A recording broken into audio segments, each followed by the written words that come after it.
करते हैं।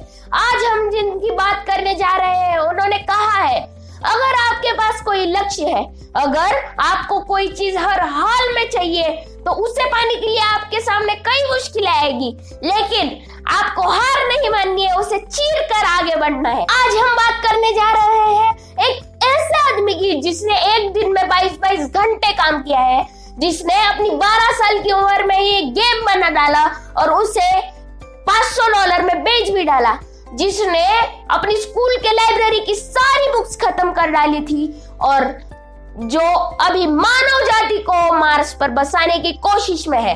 जी हाँ दोस्तों, आप तो पहचान ही गए होंगे हम किसकी बात कर रहे हैं। Founder, co-founder, CEO, entrepreneur, philanthropist, the unstoppable Elon Musk के बारे में। मैं कभी कभी सोचता हूँ कि एक आदमी एक ही जन्म में इतना सब कुछ कैसे अचीव कर सकता है। ये जान के आप हैरान होंगे कि इलॉन मस्क चलाते हैं सात कंपनीज। हाँ, सही सुना आपने, सात बड़ी कंपनीज। तो कौन से है वो?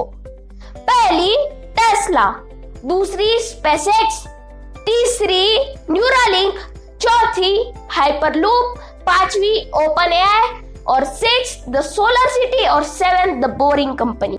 तो कौन है इलॉन मस्क? इलॉन मस्क है एक African born Canadian American business magnate. ऐसे बहुत ही कम लोग होंगे जिनको इलॉन मस्क के बारे में पता न हो। मैं कभी कभी सोचता हूँ कि एक ही आदमी इतने सारे इम्पॉसिबल काम कैसे कर सकता है, पर इलॉन मस्क को तो इम्पॉसिबल नाम का शब्द का अर्थ ही नहीं पता। और इम्पॉसिबल वैसे तो खुद ही कहता है कि I am possible. Elon Musk खुद कहते थे कि उनका बचपन बहुत ही मुश्किल था। उनको बच्चों से तो मार पड़ती ही थी स्कूल में, लेकिन घर में भी उनके पिता उनसे सख्ती से पेश आते थे। और वो 9 ही साल के थे जब उनके माता और पिता का डिवोर्स हो गया था और वो अपने माँ के पास रहने चले गए थे। लेकिन फिर उन्होंने सोचा कि उनके पिता तो अकेले पड़ गए हैं, तो वो अपने पिता के पास रहने जाएंगे, ऐसा उन्होंने सोच लिया और चले गए। तो इससे हमें उनकी एक क्वालिटी पता चलती है कि वो है द एक्ट ऑफ काइंडनेस, यानी बचपन से ही उनमें चाह थी कि वो लोगों के लिए क्या कर सकते हैं वो लोगों के लिए। तो 12 ही साल के थे जब उन्होंने प्रोग्रामिंग सीख के गेम बना डाला और $500 में बेच भी डाला। अकेले प्रोग्रामिंग सीखी थी।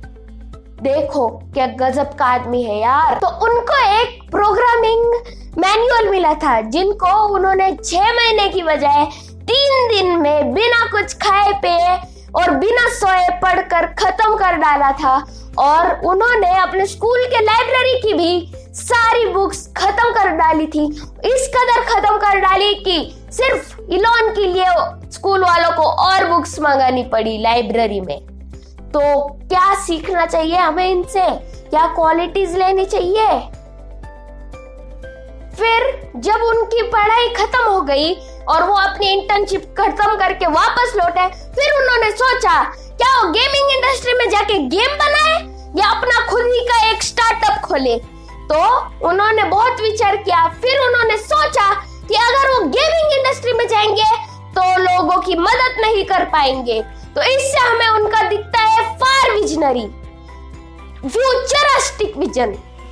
तो फिर उन्होंने अपने भाई किम्बल मस्क के साथ मिलकर एक स्टार्टअप खोला जिसका नाम रखा उन्होंने Zip2, जो बेसिकली एक मैप दिखाने वाली कंपनी थी और जो बिजनेसेस को रूट दिखाती थी। और पहले तो इस पे लोगों का विश्वास नहीं था due to lack of internet knowledge, पर जैसे जैसे ये कंपनी बढ़ी, इन्वेस्टर्स बढ़े, ये कंपनी सक्सेस होती गई।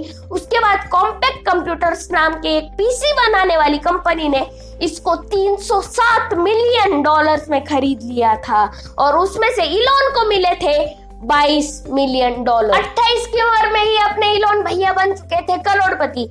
वैसे तो पॉकेट में से हाथ डाल के घूम सकते थे इलॉन भैया, लेकिन उन्होंने ऐसा नहीं किया। उन्होंने फाइनेंशियल फ्रीडम इंजॉय नहीं किया। उन्होंने तुरंत ही दूसरे स्टार्टअप में उसे इन्वेस्ट कर दिया जिसका नाम था X.com।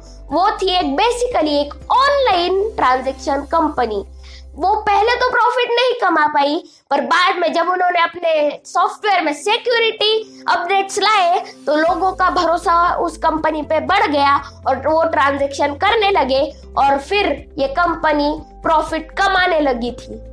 फिर जब प्रॉफिट कमाया, फिर 1 साल बाद उसने टाई अप कर लिया कॉन्फिनिटी नाम के अपने ही कॉम्पिटिटर कंपनी से और वो सालाना $207 मिलियन कमाने लग गए थे। और बाद में फिर उसका नाम पेपाल पड़ गया था जब मर्ज हो गया था। क्या सीख सकते हैं हम इससे कि अगर हम चेंजेस करेंगे तो हम आगे भी बढ़ेंगे और अगर हम अपने दुश्मन को भी साथ लेकर चलेंगे तो दोनों भी प्रॉफिट कमा सकते हैं। दुश्मन यानी ही कॉम्पिटिटर।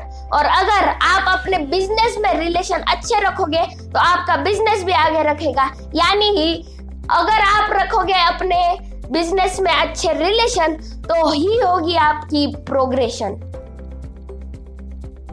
तब इलॉन की नई शादी हुई थी और वो अपने पत्नी के साथ बाहर घूमने गए थे, लेकिन तभी पेपाल के बोर्ड ऑफ डायरेक्टर्स ने कुछ लोगों को साथ में लेकर इलॉन को कंपनी से निकाल दिया। खुद की कंपनी से निकाल दिया, वो कैसे और क्यों? क्योंकि board of directors of PayPal और इलॉन के बीच में दरार पड़ गई थी, क्योंकि वो लाना चाहते थे पेपाल को लाइनेक्स पर और इलॉन लाना चाहते थे विंडोज पर बाद में उनको निकाल तो दिया गया वर्किंग से, लेकिन वो तो थे ना सबसे ज्यादा शेयर होल्डर कंपनी के। फिर वो उनको वर्किंग से निकाला, लेकिन वो इन्वेस्ट करते गए कंपनी में। जैसे ही उनको प्रॉफिट हुआ, कंपनी बड़े करते गए, उनको और अच्छे करते गए, कंपनी बड़ी हुई और फिर ईबे ने उसको 1.52 बिलियन में खरीद लिया था और उसमें से इलॉन को मिले $307 मिलियन। सीख सकते हैं हम इससे, किसी पे भी इतना भरोसा मत करो कि वही भरोसा खा जाएगा आपका समोसा।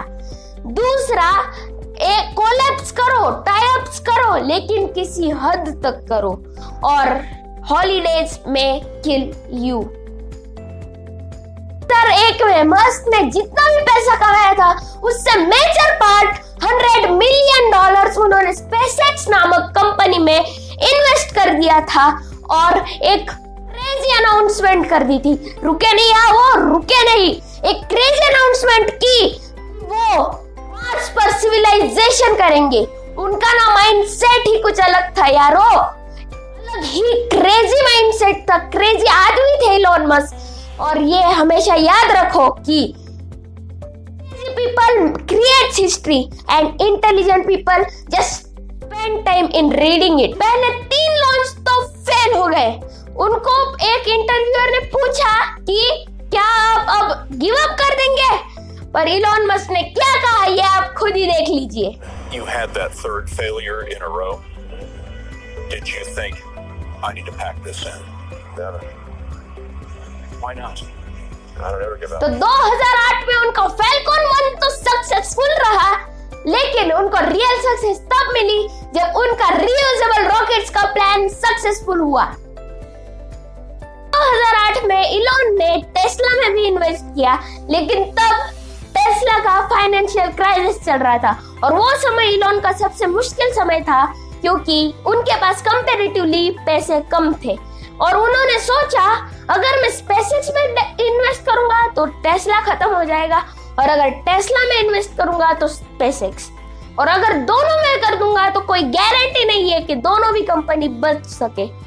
पर इलॉन ने फिर इम्पॉसिबल को पॉसिबल करके दिखाया और दोनों भी कंपनियों को जीवित रखा। इलॉन मस्क तो नहीं बन सकते, लेकिन उनके जैसे क्वालिटीज अपने अंदर इनबिल्ड कर सकते हैं। तो कौन से है वो क्वालिटी? अपने अंदर सेल्फ डिसिप्लिन बढ़ाओ, अपने अंदर सेल्फ कॉन्फिडेंस बढ़ाओ। दूसरी, अब कभी भी रिस्क लेने से मत डरो। तीसरी, इतना हार्ड वर्क करो कि गोल भी शर्मा जाए। चौथी, लेजर शार्प फोकस रखो अपने गोल पर। पांचवी, अपने प्लान से एग्जीक्यूट करो और गोल अचीव करो। 6th, उठो और बाउंस बैक करो। 7th, think out of the box, यानी कुछ क्रिएटिव सोचो, कुछ अलग सोचो, और 8 यानी कि नेवर गिव अप एटीट्यूड रखो। तो वीडियो पसंद आए तो लाइक, शेयर एंड सब्सक्राइब। अगर आपको इलॉन मस्क का वीडियो का पार्ट 2 चाहिए तो हमें कमेंट सेक्शन में जरूर बताना। तब तक के लिए धन्यवाद।